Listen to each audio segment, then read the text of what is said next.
যদি কোনো ব্যতিক্রমী কিছু না হয়, মানে ন্যাচারাল ক্যালামিটি, তার জন্য সরকারের হাতে কিছু ক্ষমতা থাকে।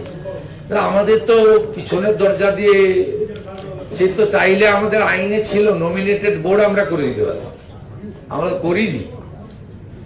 আমরা ইন্ডিয়ান অ্যাডমিনিস্ট্রেটিভ সার্ভিসের একজন আধিকারিককে, যিনি এখানে কমিশনার হিসেবে কাজ করার অভিজ্ঞতা রয়েছেন, তাকেই প্রশাসক করেছি। আমাদের গভর্নমেন্ট বা আমাদের দলের নীতি খুব স্বচ্ছ, আমরা নির্বাচিত বোর্ডের হাতেই দিতে চাই।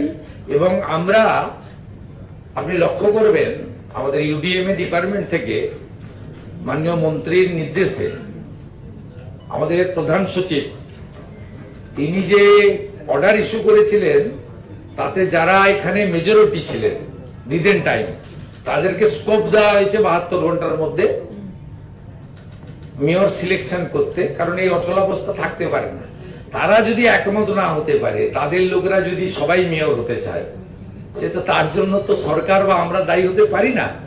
আর কলকাতা কর্পোরেশনের day to day basic minimum amenities পরিষেবা, সেটা তো তালা চাবি লাগিয়ে রাখা যায় না। ইটস এ ভেরি, ফায়ার ব্রিগেডের মতো একটা, পুলিশের মতো, হেলথের মতো এমার্জেন্সি সার্ভিস।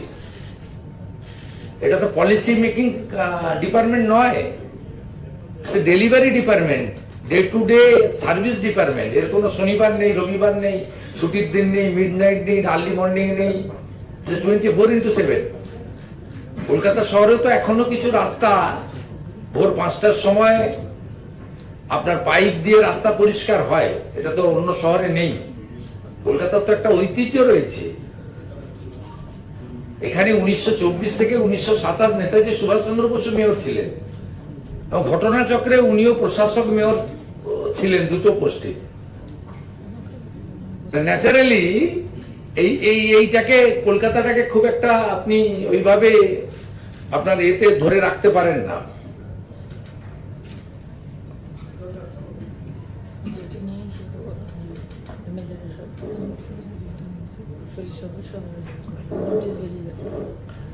হ্যাঁ, ও আমাদের প্রশাসক আমাকে একটা জিনিস বলতে বললেন, সেটা হচ্ছে কলকাতা কর্পোরেশন এলাকার এমএলএ দেরকে পাওয়ার দেওয়া হয়েছে সার্টিফিকেট তারা ইস্যু করতে পারবে।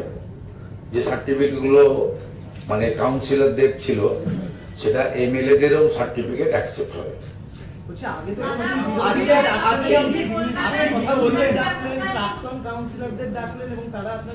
না, আমি ডাকিনি, প্রশাসক ডেকেছেন। তো প্রশাসককে আমরা বলে দিইনি যে আমরা করবেন, ওরা করবেন না, আমরা বলে দিইনি। উনি ডেকেছেন, ওয়েলকাম। আমরা তো ডেভেলপমেন্টে সবাইকে নিয়ে করতে চাই, আমাদের তো কোনো বিষয় নেই। তা আগে ওনারা কেন করেননি তার উত্তর ওনাদের দিতে হবে। আমরা তো প্রথম দিন থেকেই অ্যাডমিনিস্ট্রেটিভ এআরএম গুলোতেও ডাকছি, অনেকে আসছেন, অনেকে আসছেন না। দেখছেন আস্তে আস্তে বাঁধ ভেঙে যাচ্ছে, সবাই আসছে। আমরা তো চাই রাজনীতিটা কেবলমাত্র নির্বাচনের সময় হোক, সারা সময় আমরা যদি কাজ করি, ডেভেলপমেন্ট করে নেন, আমাদের তো কারোর সঙ্গে বিরোধ নেই।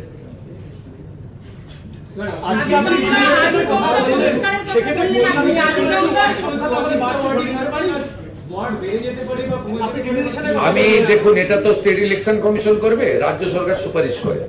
আমি মাননীয় মন্ত্রী এবং মাননীয় কমিশনার বলছে, আমাদের প্রিন্সিপাল সেক্রেটারিকে রেখেই আমার মনে হয়েছে, যেহেতু আমি ভবানীপুরে লড়েছি, জিতেছি, আমি সেখানে দেখেছি যে এক একটা ওয়ার্ডে এক এক রকম ভোটার্স রয়েছে। আমি দেখেছি যে 77 নম্বর ওয়ার্ডে, 82 নম্বর ওয়ার্ডে কত বিরাট, আপনার 77-এ 49টা বুথ।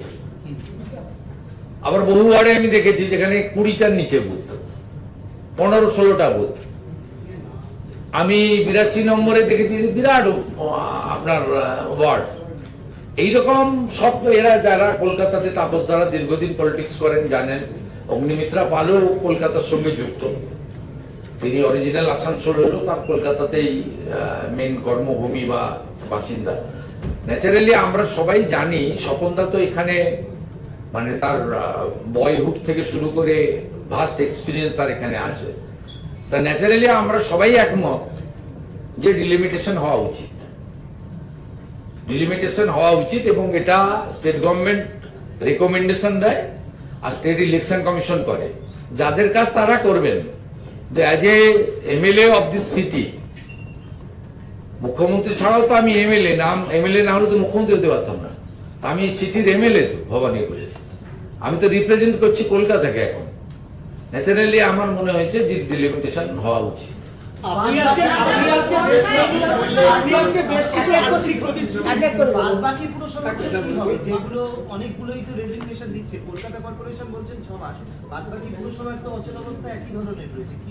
যেখানে যা নিয়ম আছে তাই হবে।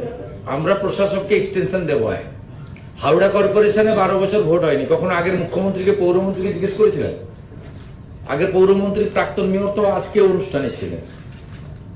আমি কখনো জিজ্ঞেস করেছিলেন যে কেন 12 বছর হাওড়ার মতো জায়গায়? হাওড়া তো সবচেয়ে ওল্ডেস্ট সিটি, 500 বছরের পুরনো। কলকাতা তো তারপরে 300-350 বছর।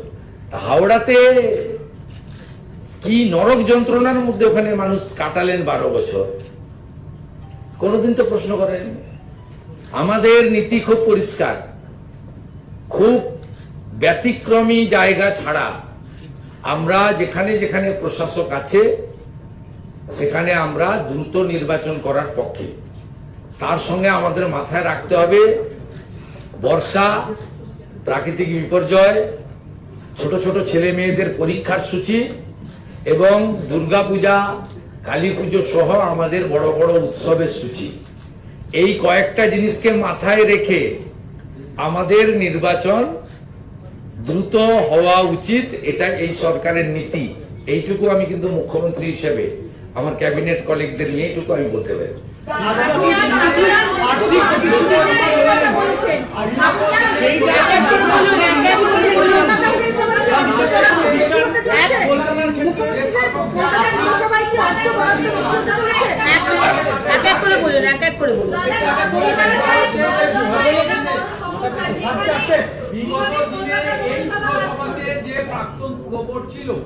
যেখানে বিরোধী দলের নেতাদের বা কাউন্সিলরদের মান্যতা দেওয়া হতো না কোনো বিষয়তে, কিন্তু আজ ভারতবর্ষের কোন রাজ্যেই হয় না। গুজরাট, মহারাষ্ট্রে, উত্তরপ্রদেশে কোথাও হয় না। মানে councillor means councillor, MLA means MLA, MP means. তারা কি করতেন তার উত্তর আমি কি দেবো? মালের দায়িত্ব আরোহী, আমি তার উত্তর দিতে পারবো না। আপনারা ডাকতে তারা সকলে উপস্থিত এবং একযোগে কাজ করার জন্য তারা মানসিকতা প্রকাশ করছেন, এটা কিভাবে দেখুন? অন্যভাবে দেখছি না, এটা স্বাভাবিক। ভারতবর্ষের এতগুলো রাজ্যে যা হয় আমরা এখানে তাই করছি। একটা এমএলএ যদি মুখ্যমন্ত্রীর সঙ্গে দেখা করতে চায়, আমি তার সঙ্গে দেখা করব না, তার দল দেখবো।